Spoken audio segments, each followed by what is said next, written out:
At 21 years of age, something very fundamental changes in the system, that the genetic memory becomes less dominant, it just starts playing minimal role.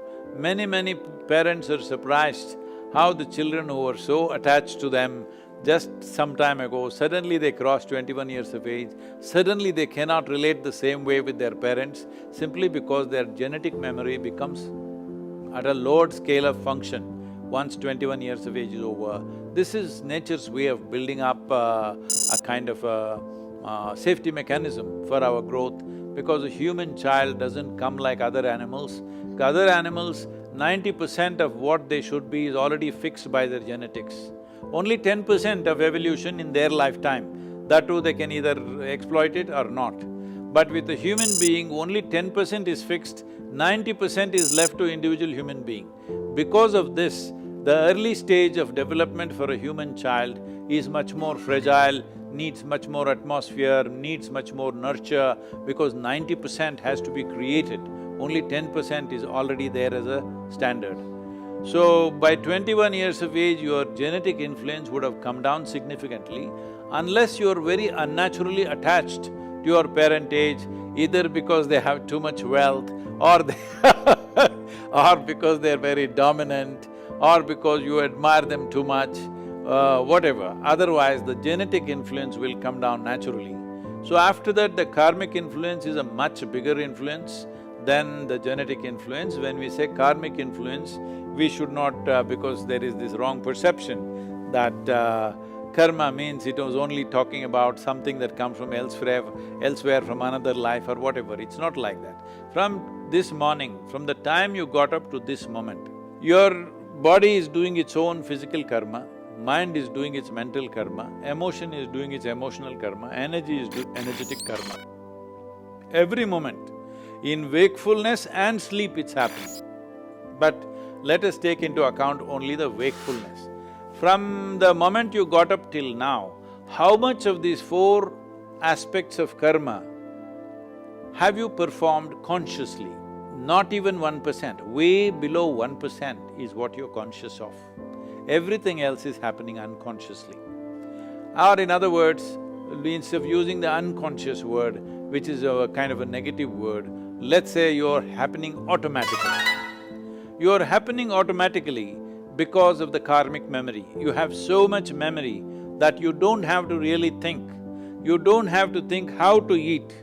See, when the first time as a child, eating was such a big thing, especially Indian food, it was falling all over you.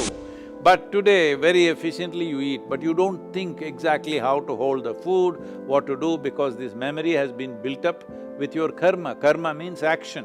These four dimensions of action are always building things up to make life easier for you, not to entangle you. So it's a web of karma that you create.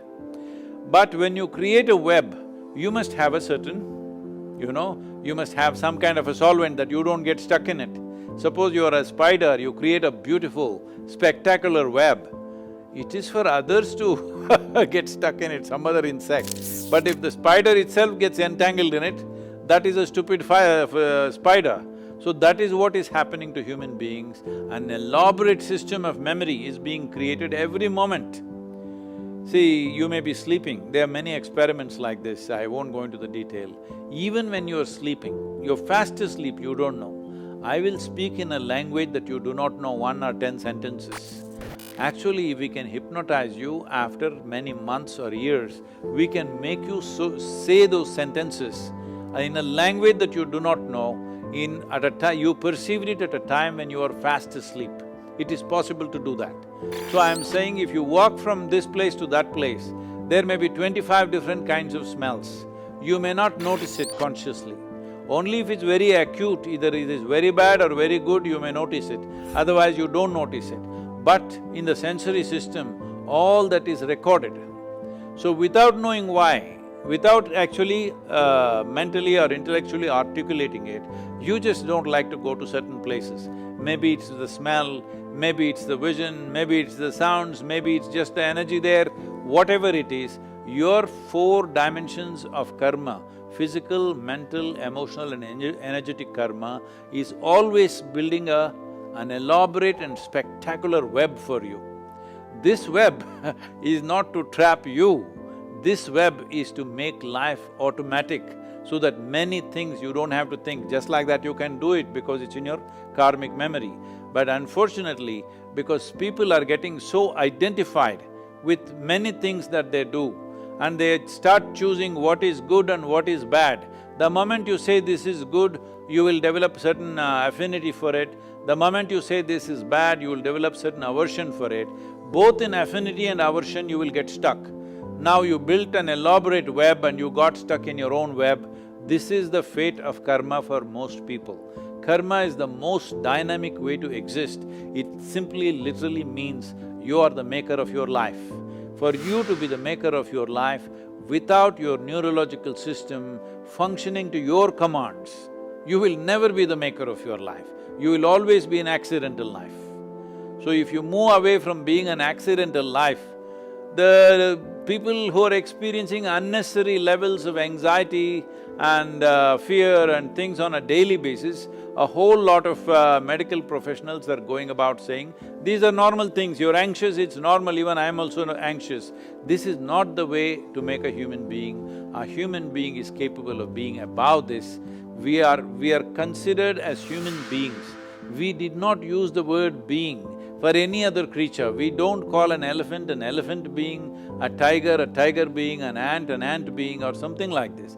We only called humans as beings because you are capable of being. That means you are capable of conscious existence.